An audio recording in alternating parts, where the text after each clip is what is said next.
Joining me now to have some of that argument is Chris Hansen, president of the American Cancer Society, the Cancer Action Network. Thank you, Chris. You do great work. I'm a big fan of your efforts to cure cancer. Thank you very much. It's good to be here. Now, as I said, we all support what you do, but why should we be subsidizing you? Why should my tax dollars subsidize you? And not only you, but operas and museums and rich guys' alma maters. Why is this part of the tax code and should be kept? Well, let me make a couple of points. One, first of all, we've had a charitable deduction in this country since 1917, I believe, is when it went into effect.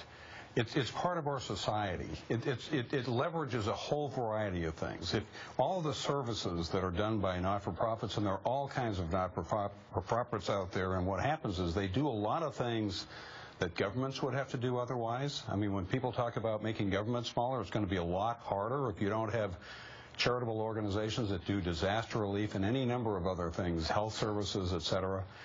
Let me give you the example of the American Cancer Society. So we are the largest private funder of cancer research in the world. In 2011, just to give you an example, we spent $123 million funding cancer researchers.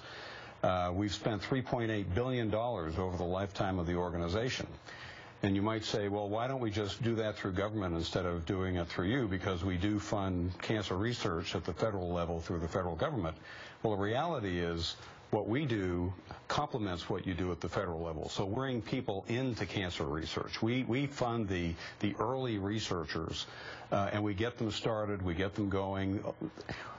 46 of the researchers that we funded have gone on to win Nobel Prizes. Well, now let me ask you about that, though. Have you guys run the numbers on what a proposal like this would mean for your work? Do you have an estimate?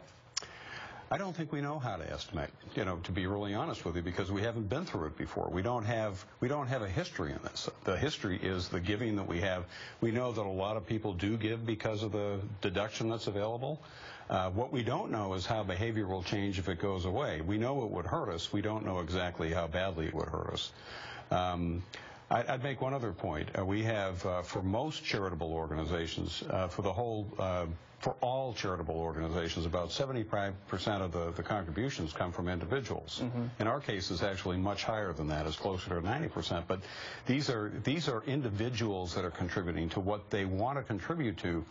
Another point that I would make is that a lot of times the money that is being spent in these organizations is leveraging volunteer activities. Right. And so that's part of our society, really. That's the way that this country is different from a lot of other countries, and we leverage, all the human capital that we have in this country, and not-for-profits are particularly good at doing that. We have 3 million volunteers with the American Cancer Society, and a lot of the money that we raise charitably actually helps them do the things that they do, like drive cancer patients to their treatment and things like that. Chris Hansen, we'll have to leave it there, but thank you so much for the work you do and for being with us here tonight. It was good to be with you. Thank you. Coming up.